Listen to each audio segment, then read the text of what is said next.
I grew up in a small town with lots of curiosity, I guess, and I really wanted to know about the world. That got me into science, and I went through the classic education.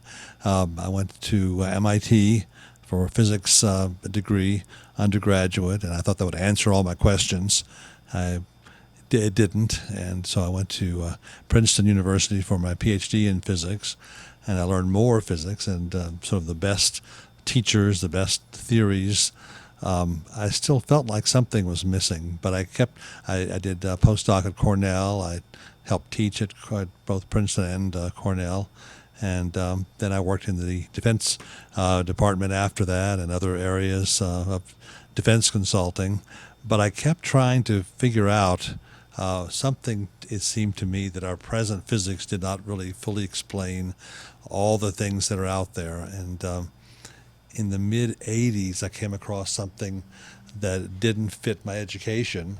It's called remote viewing, and I began hearing about it. The U.S. government was doing it for a while first, and eventually it became public, and it told me that there's a connectedness, that our science, our universe is connected, that consciousness is connected in a way that our present physics doesn't really account for. And that put me on the trail to figure out what the missing physics, the missing science was, and that's led me here.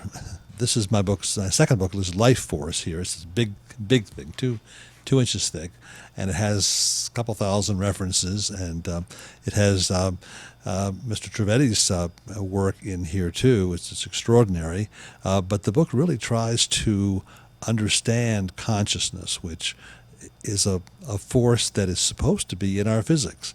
The quantum physics, when it was discovered 100 years ago, realized that consciousness is really important, but it's kind of ignored it. It hasn't really ever factored it in.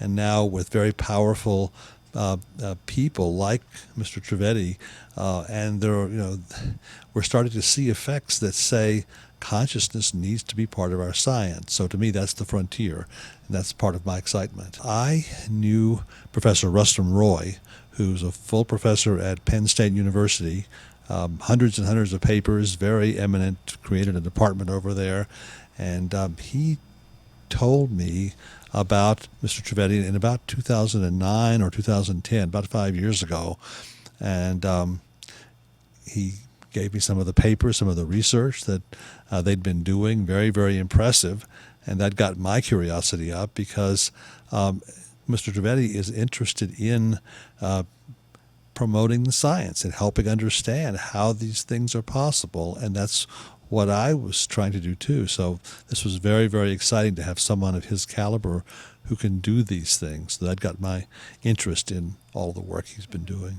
It seems to me that consciousness and the types of research and the types of projects that Mr. Trivedi is doing can really change the world, can make the world a much better place and solve a lot of the problems that we are facing today. It can bring in new technologies, and it can also help us to understand this missing science of consciousness. So to me, it's just a wonderful opportunity. I'm very, very happy to be part of it. Well, I'll be helping out with analyzing and maybe conducting some of the work in agriculture and nutraceuticals and other areas that he'll be doing. And I'll also be looking at the physics and the science and seeing how we can push forward the frontier of understanding of how that all works. They all laughed when Christopher Columbus told them that the world was round. This is every pioneer has faced this problem of skepticism and resistance from others, and it takes years or decades for people to come around usually to accept these big pioneering breakthroughs. So I think a theory will help, and lots of data will help, and time will help. Or as Max Planck, who invented quantum physics, said, science advances funeral by funeral as the skeptics pass on and new blood comes in. But I think in this case it's going to happen faster because some of Mr. Trivedi's results are so powerful and so exciting that I think it's going to turn people quicker than that. There is some physics that is starting to try to understand consciousness. It's just the bare beginnings. But about 50 years ago, the Russians discovered something called torsion, the torsion field. Nikolai Kozyrev, a very eminent astrophysicist, discovered it in space. It's a property of space. It's a type of twisting of space. It carries information. It can change the mass of objects. It can slow down or speed up time. And these are two things that in our present physics, there's just no way to explain them, but in the laboratory they've been able to do them.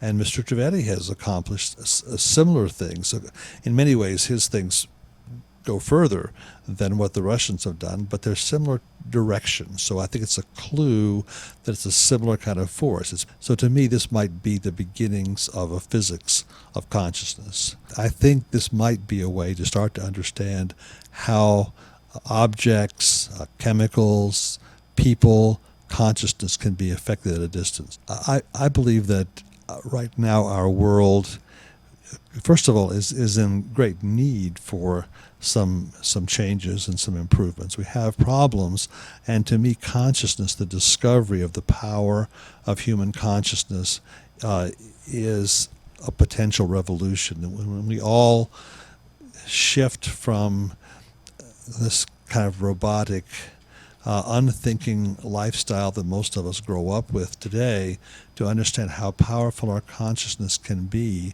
to create or change our reality, to make it what we want it to be, that will be a revolution. And I think that the Trivedi effect helps to teach us to do that.